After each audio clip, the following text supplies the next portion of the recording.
Good evening, friends, family, members of the media.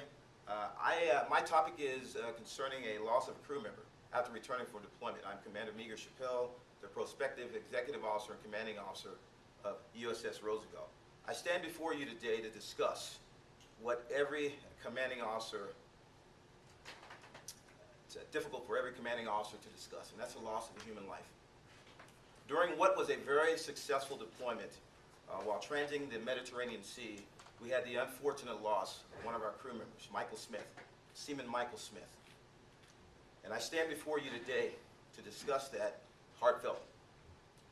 Despite being able to accomplish our mission, a very successful deployment, and again, pardon me, again, as I go back to earlier, it's very difficult to stand before you here today to discuss the loss of a crew member. You know, Michael's loss weighs heavily on the mind of the entire crew, but I don't want that to detract from all of the successes that we experienced on deployment.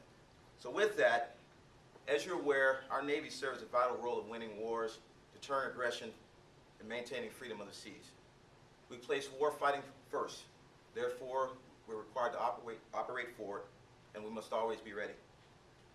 While the safety and security of our crew members during any operation is top priority, naval operations sometimes involves the unfortunate loss of life. This is never a good day for any of us.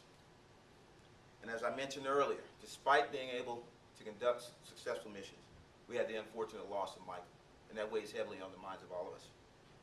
Our thoughts and prayers go out to the Smith family during this difficult time. I've spoken personally to Carl and Kathy Smith and assured them that their Navy family will stand by them during their time of bereavement. The crew is holding up since the loss of Michael, and again, I've discussed ad nauseum with the crew that despite the loss of our shipmate, we'll continue on and we'll get through this strongly and together. I will not allow that to overshadow the successes of our deployment. However, I don't want to detract from the fact that a mother and a father and a crew lost a shipmate and a son. With that, I'll take any questions. Yes, sir. Yeah, Everett St. John of Mayport Mirror. There's a report out that Seaman Smith had some suicidal ideations, and yet you still took him on deployment. Can you comment on that? Sir, I'm not aware of that report. To my knowledge, Seaman Smith was in perfect health,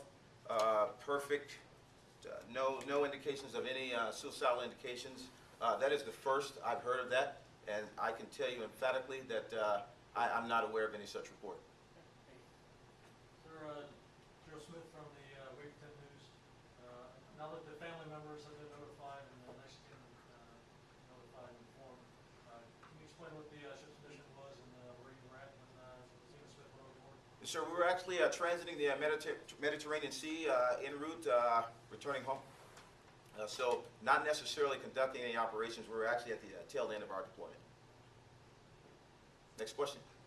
Sir? Max Starks from Lawyers.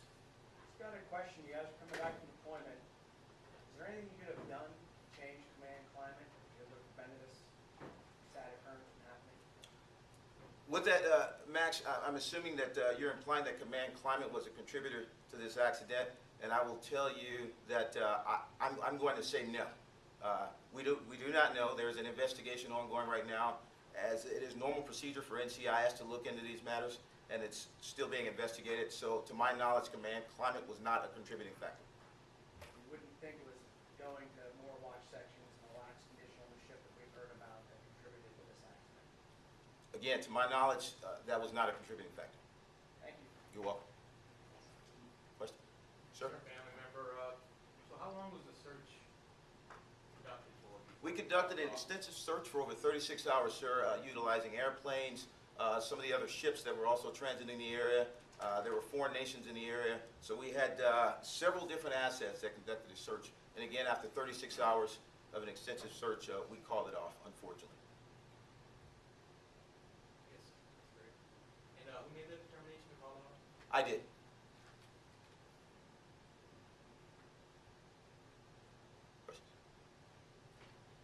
Sir, Catherine Devine from the Jacksonville Times. I've been doing some research on the Navy and some of the systems that you have on board. Is there anything that you would have had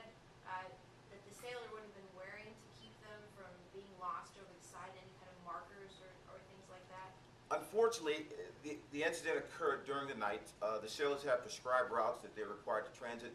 Michael was not on watch. So again, to my knowledge, we do have systems on board that our watch standards are required to wear, or any of the personnel that are out and about during the night. Unfortunately, I do not have the details regarding that as to whether or not Michael was wearing a system of that sort.